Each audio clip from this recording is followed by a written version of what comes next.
Channel को subscribe करने के लिए, वीडियो को शेयर करने के लिए आप सभी का बहुत बहुत धन्यवाद। ओम शांति। गुड मॉर्निंग आप सभी को। हम बहुत बहुत बहुत सौभाग्यशाली आत्माएं हैं जो सुबह सुबह ईश्वरीय ज्ञान को श्रवण करने का हमें सौभाग्य प्राप्त है। मैं बार बार कहता हूँ, जब महाभारत का युद्ध हो रहा था और श्री कृष्ण ने अर्जुन को ये गीता ज्ञान, अब बात यहाँ की है, एक तरफ कलयुग दूसरी तरफ सतयुग, बीच के संगम पर हम सब अर्जुन अर्थात ईश्वरीय ज्ञान को अर्जन करने वाली आत्माओं को वो दिव्य ज्योति पुंज परमात्मा शिव जो कि परमपिता परमात्मा है, वो हमारे ऊपर ज्ञान की वर्षा करते हैं। इसका एक यादगार दिखाया है कि भीष्म पितामह जो कि भक्ति की यादगार, बड़े प्रचंड ब्रह्मचारी और समर्पण बुद्धि अपने राज्य के प्रति दिखाए गए हैं, उनकी जितनी महिमा की जाए उतनी कम है, ऐसा दिखाया है। प्रतिज्ञाबद्ध, प्रतिज्ञा का नाम आते ही, दृढ़ता का नाम आते ही भीष्म पितामह याद आते। तो एक शब्द बोलते हैं, हे पवन के वेग, काश मुझे एक वो महावाक्य मेरे कानों तक पहुंचा दो जो इस समय पर अर्जुन को ईश्वर के द्वारा दिया जा रहा है। मेरे सारे जीवन के पुण्य कर्म आप अर्जित कर लेना, हे पवन के वेग। इतना मूल्य है इन ज्ञान रत्नों का, ये अमूल्य रत्न है। तो आइए इजी वे मुरली दर्शन के तहत आज ईश्वरीय महावाक्यों का सार हम सब सुनेंगे। बाबा कहते, मीठे बच्चे, तुम्हें भक्ति की रोचक बातों के बजाय रूहानी बातें सबको सुनानी है। रावण राज्य से मुक्त करने की सेवा करनी है। लंबी चौड़ी भक्ति की कथाएं सुनाने की बजाय, जैसे दुनिया में कनरस चल रहा है, वो सब करने की बजाय मन रस, मन की एक्सरसाइज, मन की प्रीत प्रभु से ये कराना है। इस सिवाय हमारे और कोई करा नहीं सकता, क्योंकि हमें बाबा ने सिखाया है। मीठे बच्चे, तुम्हें भक्ति की रोचक बातों के बजाय रूहानी बातें सबको सुनानी है। रावण राज्य से मुक्त करने की सेवा करनी है। जो फंसे हैं चंगुल में, मायावी विकराल ख्यालों में सोए पड़े, उनको जागृत करना है, उनको छुड़ाना है। फिर बाबा ने, मैं हमेशा कहता हूं, बाबा के महावाक्य सिर्फ सतयुग के लिए नहीं है, सिर्फ भविष्य के लिए नहीं, वर्तमान के लिए भी जो योगी उपयोग करे वो उपयोगी बन जाए। राजयोग का राज जो जाने, है ना, राजा ही पद पाए। तो राजयोग का प्रयोग कर, ये योग बड़ा अनमोल है। तो सिर्फ भविष्य के लिए नहीं, वर्तमान के लिए भी है ये। तो आज के प्रश्न में जीवन का सार, निचोड़, सफल जीवन का समाया हुआ है। संसार में बहुत बड़े बड़े वक्ता मिलेंगे, प्रोत्साहित करने वाले, मोटिवेशनल स्पीकर जो मोटिवेट करते हैं लोगों को, बहुत सारे मिलेंगे। चार्जेबल होते हैं ज्यादातर। आप पाएंगे बाबा की मुरली में इतनी गजब की पॉइंट्स आती है कि दिल छू जाता है, सारी दुनिया फीकी लगती है। आज बाबा ने कहा, सेवा में सफलता प्राप्त करने के लिए मुख्य कौन सा गुण चाहिए? सेवा तो क्या, पूरे जीवन में सफल होना है और अपने से अनुभव कर लेना कि मुझे क्या अच्छा लगता है, वही खुद बन जाओ बस। बच्चे, निरअहंकारता का गुण चाहिए अगर सेवा में सफलता प्राप्त करनी है। महावीर के लिए दिखाते हैं, जहां भी सत्संग होता था जूतियों में जाकर के बैठता था, उसमें देह अभिमान नहीं था, परंतु इसमें बहुत बहादुरी चाहिए। तुम कोई भी ड्रेस पहनकर उन सत्संगों में जाकर सुन सकते हो, सुनने के लिए कोई मना नहीं है। बाबा मना नहीं करता, बाबा कहते जहां जाना चाहो जाओ, संसार में अपना ही है, लेकिन बाबा से बड़ा कोई नजर आए तो बताना। गुप्त वेश में जाकर उनकी सेवा करनी चाहिए। सेवा के पर्पस से जाओ, समझने के पर्पस से जाओ, समझाने के पर्पस से जाओ, दया का पात्र भर करके ले जाओ, उड़ेल दो उन सबके ऊपर। देखती रही वो आत्मा, अरे कहां से आ गए, वाह ये ऐसे हैं तो इनका रचता कितना सुंदर होगा। तो बाबा कहते हैं निरअहंकारिता का गुण। आज हमारे जीवन में कोई निरअहंकारी व्यक्ति प्रवेश करता है, कितना अच्छा लगता है, तो हम लोगों को कितने अच्छे लगेंगे। बस यही जीवन की सफलता है, सेवाओं की सफलता है, ईश्वरीय सेवाओं की। गीत ओम नमो शिवाय नमः, उसमें दिखाते हैं डम डम डम डम डमरू बोले, भेद अगम निगम के खोले। ज्ञान का डमरू है, मुरली के साथ साथ। ओम शांति। या हुई महिमा ऊंचे ते ऊंचे उस बाप की। बाबा पहले गीत बजवाते थे, फिर उसका अर्थ समझाते थे। ईश्वर कहो, परमपिता परमात्मा कहो, सिर्फ ईश्वर व भगवान कहने से, अल्लाह व खुदा कहने से, गॉड कहने से पिता नहीं समझा जाता। ये शब्द बड़ी दूरी पैदा करते हैं। अब बाबा क्या सिखा रहे हैं, सुनो। इसलिए परम पिता परमात्मा कहना चाहिए। पिताओं का भी पिता है, हमारा बड़ा पिता है, बड़ा पापा है। वह रचयिता है इस मनुष्य सृष्टि का, तो संबंध की अनुभूति होती है। बाबा, बाबा शब्द कितना गहरा है, और कोई दाढ़ी वाला नहीं। बाबा यानी हमारे पिताओं का भी पिता, धर्म पिताओं का भी पिता, वो पिताओं का पिता बाबा। बाप अक्षर दो ही आकर के समझाते हैं, जो आत्मा का पिता है परम पिता परमात्मा, वो दो ही शब्द समझाते हैं, ज्ञान और राजयोग।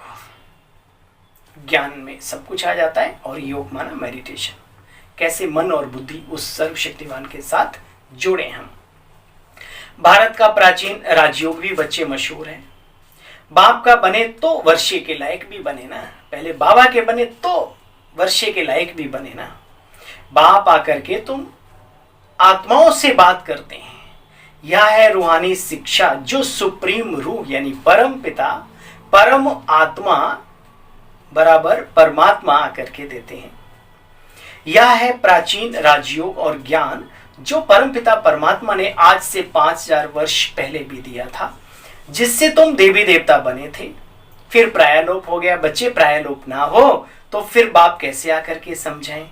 सारा विस्तार से समझाना पड़ता है। बाप आकर के सारे वर्ण भी समझाते हैं, है ना, कैसे हम वर्णों से गुजरते हैं, है ना। 5 वर्ण, देवता, क्षत्रिय, वैश्य, शूद्र, फिर ब्राह्मण, जो चोटी दिखाते हैं ना ब्राह्मणों का प्रतीक, फिर देवता, क्षत्रिय, फिर वैश्य, फिर है ना वो विराट रूप में जो दिखाया।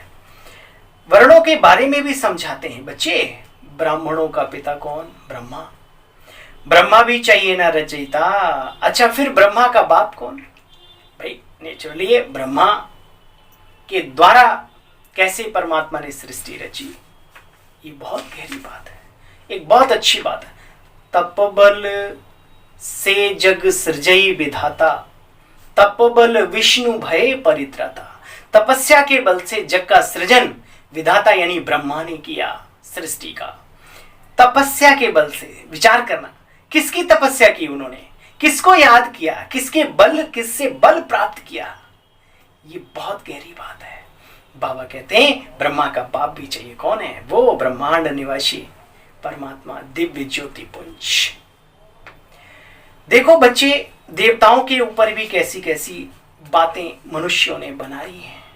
हमारी भारतीय संस्कृति के ऊपर अजीब व गरीब बातें लोग मिक्स करके चले गए। अभी उसको समझना है बुद्धि का बल प्रयोग करके। कहते हैं श्री कृष्ण को इतनी रानियां थीं, इतना ये था, इतना वो था, जबकि सृष्टि का प्रथम पुरुष परम पवित्र आत्मा है वो। फिर कहते हैं भगाया, ये किया, वो किया।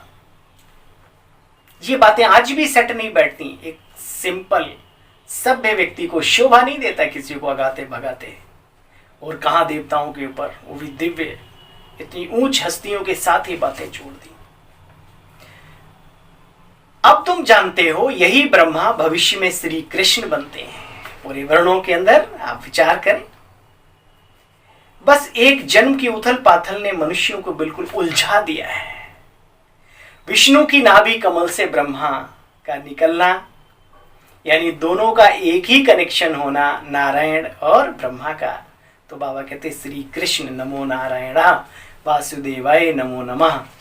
तो एक ही कनेक्शन है, आत्मा एक है, काल दो है, युग दो है, शरीर अलग अलग है, आत्मा एक ही है। ये बाबा के बच्चे जानते हैं, जिन्होंने कोर्स किया है ब्रह्मा कुमारी ईश्वरी विश्वविद्यालय का, जिन्होंने ज्ञान की गुहे गति को समझा है। सबके बस की बात नहीं है ये समझना। देखो बच्चे, कोई भी देहधारी तो मनुष्य हो न सके। दैहिक व्यक्ति कोई भी हो, वो देवता हो सकता है, धर्म पिता हो सकता है, पुण्य आत्मा हो सकता है, लेकिन परम आत्मा नहीं हो सकता। शिव रचयिता को ही गुम कर दिया है। अब बाप आकर के बतलाते, बच्चे हम कैसे देवी देवता धर्म की रचना रचते हैं, ऐसे नहीं। परमात्मा सृष्टि की रचना कैसे रचते?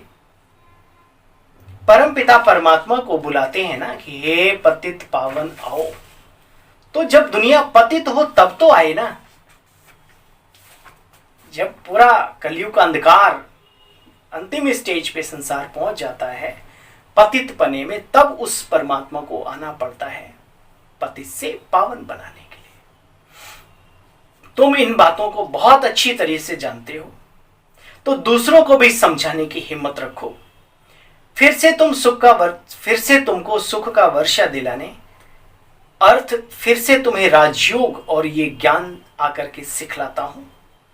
यह पुरानी दुनिया आखिरी विनाश को प्राप्त होगी ही होगी। जो बना है वो मिटेगा जरूर।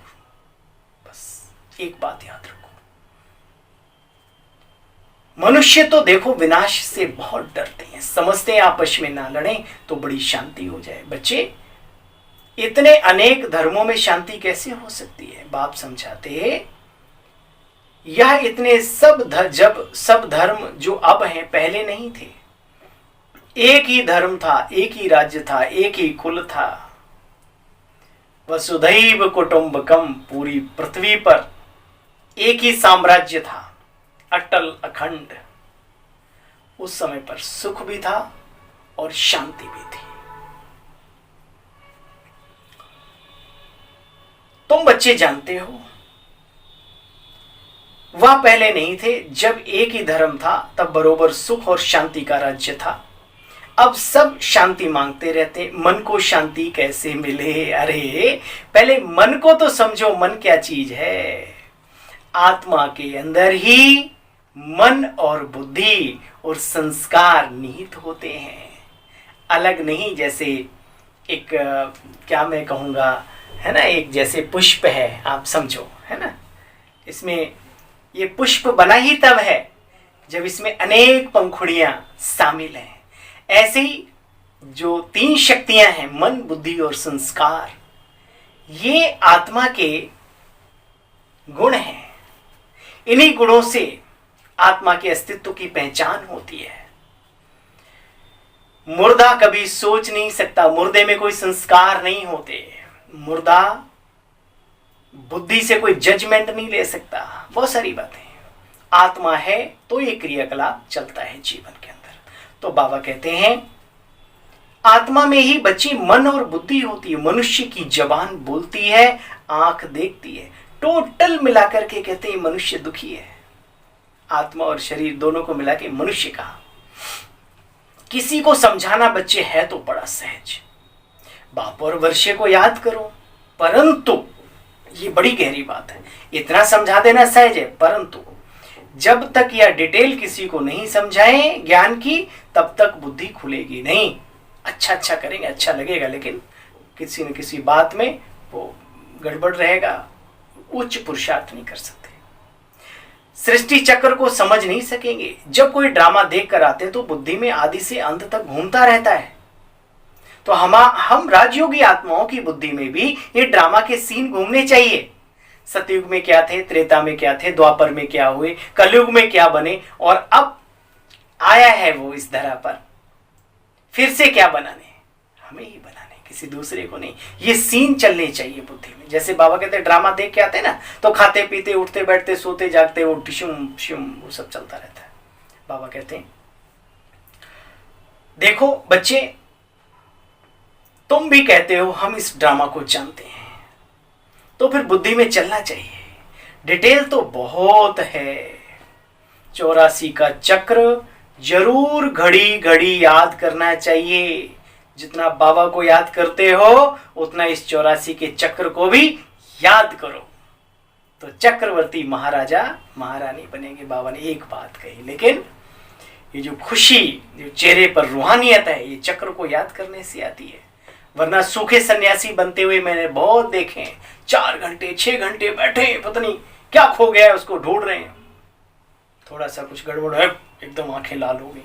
तो परिवर्तन, जब तक ये नहीं सोचेंगे कि हमें मनुष्य से देवता बनना है और देवता बनने के लिए हमें दिव्यता चाहिए, और वो हमारा लक्ष्य, उसमें कितनी दिव्यता थी, अभी हमारे में कितनी कमी रह गई, ये चिंतन नहीं करेंगे, तब तक परिवर्तन संभव नहीं है। शक्तियां आ जाएंगी, उनका आप उपयोग भी सही तरीके से नहीं कर पाएंगे, क्योंकि बुद्धि का बल भी चाहिए सिर्फ। लेकिन दोनों जरूरी हैं, ऐसा नहीं कि सिर्फ ज्ञान की तीक तीक या वो सब करते रहो और एकाग्रता ना हासिल करो। तो दोनों का बैलेंस ही जीवन की सफलता का आधार है। ये भी हम सबको समझना चाहिए, हर चीज का बैलेंस। छोटी सी बच्ची देखो पतली रस्सी पर बैलेंस बना के चलती है, साउंड के साथ, उसे सिखाया हुआ होता है। आप साइकिल, मोटरसाइकिल कितने 2-3 इंच पे हैं, कितनी रफ्तार से अपने सफर को तय करते हो। बैलेंस जरूरी है। क्या बैलेंस जरूरी है, हर चीज का बैलेंस जरूरी है, और उस बैलेंस को रखने के लिए दिव्यता बुद्धि में जरूर चाहिए। तो बाबा कहते हैं देखो बच्चे, पहले भक्ति अव्यभिचारी थी, एक शिव को सभी याद करते थे। सोमनाथ का प्रथम मंदिर बना शिव का, और भी राजाओं ने अनेक जगह पर प्रतिमाएं पाई जाती हैं। एक शिव की अव्यभिचारी भक्ति होती थी, और शिव को क्या कहते हैं, ज्योतिर्लिंगम मठ, यानी ज्योति का प्रतीक। लिंगम माना प्रतीक, स्त्रीलिंग पुल्लिंग आ रहा है, आ रही है। तो ये दिव्य ज्योति पुंज परमात्मा का प्रतीक, स्मृति स्तंभ है ये शिवलिंग। तो बाबा कहते हैं एक की अव्यभिचारी भक्ति होती थी, फिर धीरे धीरे व्यभिचारी होने लगी तो दुखी बन पड़े। अच्छा बच्चे, दिखाते हैं जहां सत्संग होता था, हनुमान जाकर के ज्योतियों में बैठता था। तुम बच्चों में भी अभी कोई देह अभिमान नहीं होना चाहिए। समझो सत्संग में कोई ऐसी बात निकल पड़े तो तुम कह सकते हो भारत का प्राचीन राजयोग और ज्ञान से सेकंड में जीवन मुक्ति लेना चाहते हो तो जाओ प्रजापिता ब्रह्मा कुमारी ईश्वरी विश्वविद्यालय में 7 दिन का कोर्स कर लो, निःशुल्क है भाई, लगता कुछ नहीं है। समय के अलावा इच्छा भी चाहिए, और कुछ चाहिए तो आपको समय तो देना पड़ेगा। तो बाबा कहते हैं कह सकते हो कि जाकर के सीख सकते हो, परंतु ये समझाने वाला बहुत बहुत बहुत बहादुर भी चाहिए, साथ साथ निरहंकारी भी चाहिए, जरा भी देह अभिमान ना हो। ये बाबा की बातें महावीर बच्चे ही समझा सकते हैं। सुनने के लिए बच्चे मना नहीं है, उनकी सभाओं में जाकर के बाबा कहते हैं आप जाकर के बैठो, कोई बुरी बात थोड़ी समझाते हैं, भाई भक्ति की बातें कथाएं यही तो है ना। तो फिर भी अगर कोई वहाँ पे ऐसा मिलता है कि भाई हम दुखी हैं, परेशान हैं, तो आप कह सकते हो कि एक रास्ता है, आप चाहो तो उसको अंगीकार करो, चलो उस पद पे, कोई बुराई नहीं। तो बाबा कहते हैं उनकी बातें सुनने के लिए मना नहीं है। गृहस्थ व्यवहार में रहते तुम बच्चे बहुत सर्विस कर सकते हो, ये बात सही है। एक एक गृहस्थी कितने लोगों से जुड़ा रहता है, अगर वो सिस्टेमेटिक ज्ञान में चले तो बहुत बड़ा बाबा का कार्य आगे बढ़ सकता है। लेकिन अफसोस है इस बात का, ज्ञान का उल्टा नशा ऐसा चढ़ता है, ऐसा चढ़ाते हैं लोग कि तलाके करवा देते हैं भाई, घर में विद्रोह करवा देते हैं। ये बाबा ने कभी सिखाया नहीं। जिसको देवता बनना है, आगे बढ़ना है, मुरली सुन के आगे बढ़ जाएगा, लेकिन उसको दूर ना करो। नहीं तो फिर क्या होता है, जैसे उधर से छूट के इधर आ गया, ऐसे इधर से छूट के फिर वो भाग जाता है। तो बैलेंस, ये गाइडेंस जो देने वाले हैं, गाइड करने वाले हैं, उनके ऊपर भी रिस्पॉन्सिबिलिटी है। और सबसे बड़ी जिम्मेवारी है जो इस जीवन को अंगीकार करके चलने का फैसला करते हैं। कुछ भी है, अपनी बुद्धि बल का, विवेक का प्रयोग अवश्य करो। कोई कुछ भी कह रहा है, लेकिन मुझे क्या करना है, मेरी प्रॉब्लम क्या है, मेरा जीवन क्या है, मुझे उस हिसाब से धीरे धीरे आगे बढ़ना है, या दौड़ के चलना है, उड़ना है, लेकिन तरीके से धीरे धीरे। पहले चलना तो सीखो, फिर आगे उड़ जाएंगे आप, कोई दिक्कत नहीं। एकदम से आए, जंप मारी और लुढ़क गए, तो ये बैलेंस जरूर। तो बाबा कहते हैं गृहस्थी व्यक्ति चाहे तो सबके साथ हिल मिल के प्यार से अच्छे से है? अब कहीं से खबरें मिलती हैं, अरे भैया जब से ज्ञान में चले इन्होंने तो माता पिता का ध्यान देना बंद कर दिया, छू छू करते हैं, दूर भागते हैं लोगों से। क्यों भाई, क्यों दूर भागते हो? इतना भी क्या, अपना लोटा थाली अलग करके बैठे हो? इतना भी क्या कि लोगों से नफरत करने लगे? आज तक वो आपको प्रिय थे, उनके द्वारा ही आप पैदा हुए, उनके द्वारा ही आप बड़े हुए, उनका ही खाया पिया सब कुछ किया। आज किसने सिखाया? बाबा तो नहीं सिखाते कभी। याद करो, बाबा एक गट्टा बच्चों को खिलाते थे, एक बार अपने आप खाते थे। ऐसे बहुत सारे बच्चे जो बीके नहीं थे और बाबा को आज भी याद करते कि बाबा जैसा दुनिया में कोई नहीं। दूर से देख करके वो बाबा की गोद में चले जाते थे और बाबा उसने गले लगाते थे, टोली खिलाते थे। कितने माउंट आबू के अनुभव हैं, हमने तो सुने। विचार करो, बाबा अगर नफरत करता तो आज हम यहाँ बैठे होते। ये कौन सिखाता है?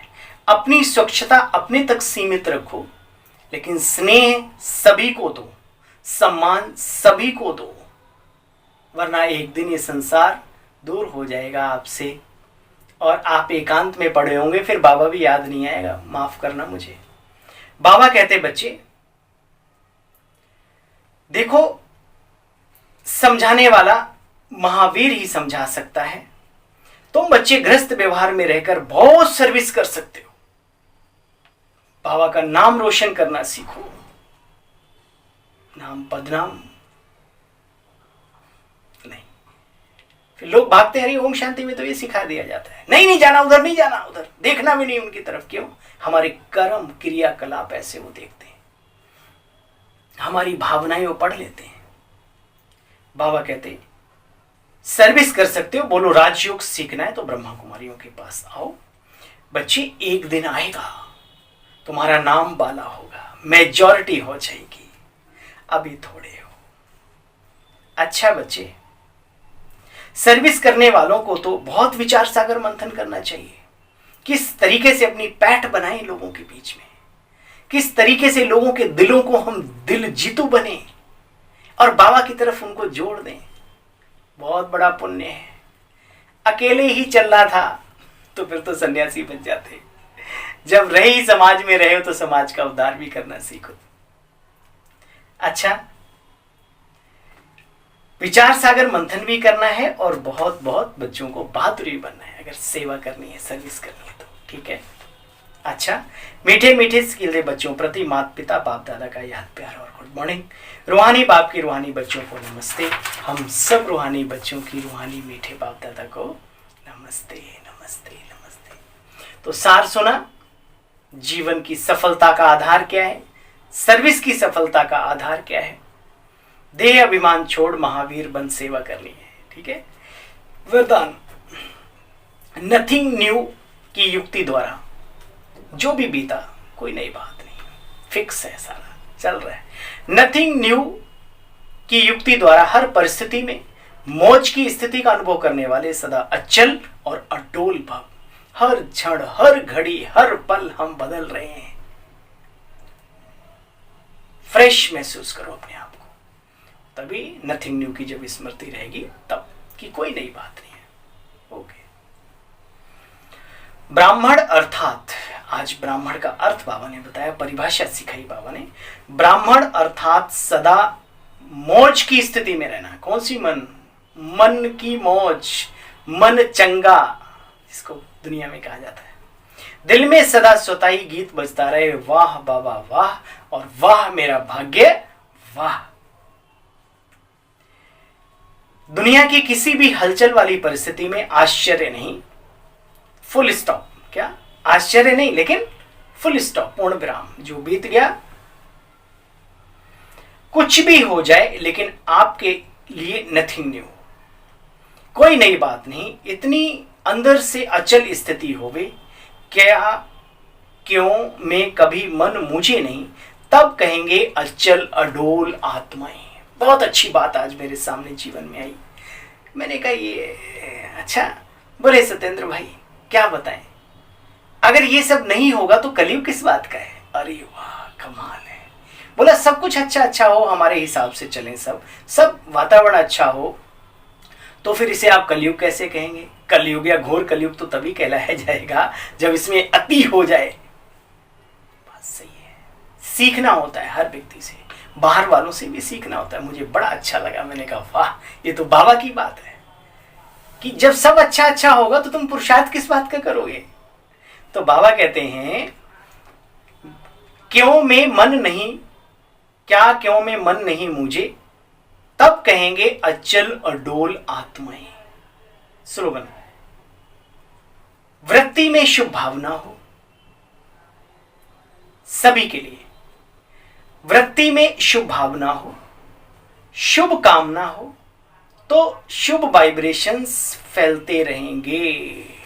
ये जो मनसा सेवा है,